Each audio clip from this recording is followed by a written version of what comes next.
बिस्मिल्लाहिर्रहमानिर्रहीम। अस्सलाम वालेकुम। मैं डॉक्टर फवाद सुलेमान और कंसल्टेंट साइकाइट्रिस्ट हूँ।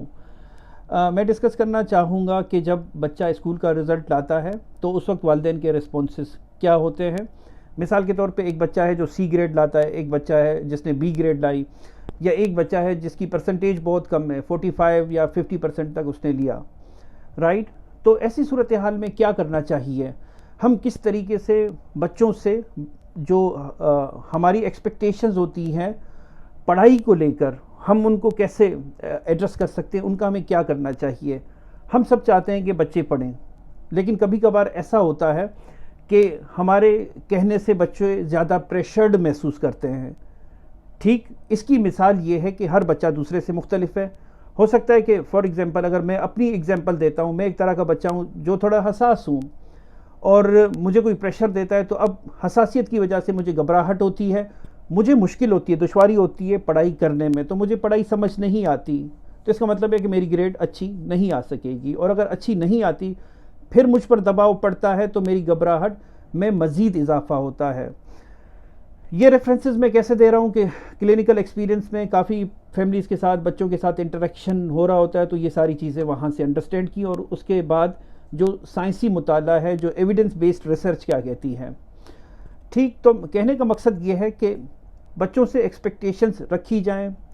इस वक्त हम सिर्फ पढ़ाई की एक्सपेक्टेशन की बात रख रहे होते हैं कि हर वक्त बच्चे को फॉर एग्जांपल इस तरह कहना कि ए ग्रेड से कम नहीं लाना, या 80% से कम मार्क्स नहीं लाने तुमने, अगर मार्क्स अच्छे नहीं लाए तो खैर नहीं होगी। तो बच्चों का जहन इतना मेच्योर नहीं होता, वो इतना ठीक से प्रोसेस नहीं कर सकते जितना हम एडल्ट्स बड़े कर सकते हैं। याद रखिए, ज़िंदगी में कभी कभार कुछ ऐसे इंसिडेंट होते हैं जिनके बाद इंसान की ज़िंदगी की डायरेक्शंस चेंज होती हैं, लोग पढ़ना स्टार्ट कर देते हैं, या इसके अलावा बहुत सारी ऐसी चीज़ें होती हैं जो हम किसी को प्रेशर देकर नहीं करा सकते। ख़ास करके यहाँ पर एक इम्पॉर्टेंट बात करना चाहूँगा कि कभी भी अपने बच्चे की तालीम को किसी और बच्चे की तालीम से हमें कंपेयर नहीं करना चाहिए, ना ही उसके स्कूल से। जितना है शुक्र अदा करें अल्लाह का, जिस स्कूल में पढ़ा सकते हैं फ़ाइन, कोई प्रेशर की ज़रूरत नहीं है।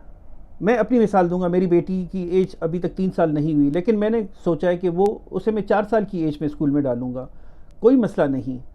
ज़रूरी नहीं है कि मैं उसे 2.5 साल में या 3 साल में स्कूल में डालूं, राइट। ज़िंदगी में आगे जाकर थोड़ा बहुत टाइम ऊपर नीचे हो जाता है, तो बजाय इसके कि हम हर चीज़ पर प्रेशर्ड फील करें कि आजकल अनफॉर्चुनेटली मॉडर्न स्कूल का जो मैं देख रहा होता हूँ, जो एटीट्यूड है एक तरीके से कि पेरेंट्स को काफ़ी प्रेशर दिया जाता है कि बच्चों को जल्दी से स्कूल में एडमिट कर दें, और लॉट ऑफ कोर्सेज और ये सारी चीज़ें।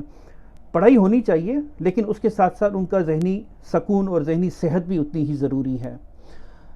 जो मेरा दूसरा, आज इसी मौजू को मैं थोड़ा सा एक्सटेंड करना चाहूँगा, दूसरा ये है कि वालिदैन ज़रूर ज़िक्र किया करें अपने फेलियर्स के हवाले से, राइट। कभी होता अमूमन ये है कि फेलियर्स को छुपा के हमेशा सक्सेस की स्टोरीज बताई जाती हैं।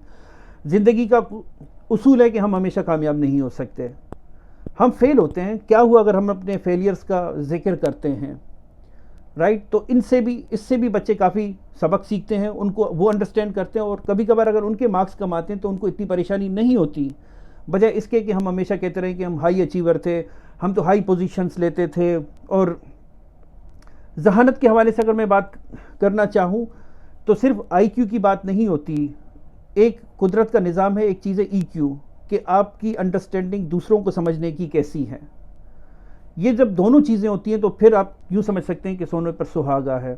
सिर्फ ये नहीं है कि मैंने चंद चीज़ों को याद कर लिया, उनको मैंने हिफ्स कर लिया, और मैंने, सॉरी टू से लेकिन मैं ये वर्ड यूज़ करूँगा कि मैंने रट्टा लगा लिया और मेरे एग्ज़ाम में मार्क्स आ गए तो मैं सुपर स्मार्ट हूँ। हरगिज़ नहीं, राइट। समझदारी के और भी बहुत सारे तकाज़े होते हैं, तो किसी को इस तरीके से तोलना नहीं चाहिए। मैं अपनी एग्जांपल देता हूँ, मेरे मैट्रिक में मार्क्स बहुत कम थे, 850 से मेरे मार्क्स आए थे 549, राइट। मेरे FSC के मार्क्स थे आउट ऑफ 1100 537, बहुत कम मार्क्स थे। लेकिन उसके बाद विद पैसेज ऑफ टाइम मुझे खुद इस चीज़ की रियलाइजेशन आई कि मुझे पढ़ना चाहिए, और ये सारी चीज़ें। तो कहने का मकसद ये है कि ज़रूरी नहीं है कि अगर 9वीं 10वीं की ग्रेड या 12वीं की ग्रेड, अब इस वक्त मैं बस पास हो गया था, दैट्स इट। लेकिन इस वक्त जो अल्लाह के फजलो करम से जिस लेवल पर मैं जा रहा हूँ, मेरी मैट्रिक की ग्रेड्स या FSC की ग्रेड्स का کوئی مجھ پر فرق نہیں پڑتا، رائٹ. ایک اور ایگزامپل جو میں اکثر سینئرس کو دیکھ رہا ہوتا ہوں کہ فار ایگزامپل اگر بچہ نروس ہوتا ہے 10th کے مارکس پر یا 12th کے 12ویں کلاس کے مارکس پر، تو آپ اسے یہ کہیں کہ جب تم 60 سال کے ہوگے کیا یہ مارکس تمہارے لیے میٹر کریں گے؟ تو بچوں کو ہمیشہ حوصلہ افزائی کرنی چاہیے، آگے بڑھنے کے لیے حوصلہ افزائی کریں، اور انہیں بتائیں کہ جو سیکھنے کا عمل ہے وہ لائف لانگ ہے، رائٹ. تو میں نے سوچا کہ یہ چھوٹا سا پیغام ہے جو ویڈیو کے ذریعے آپ تک پہنچا دوں. بہت شکریہ آپ کے قیمتی وقت کا.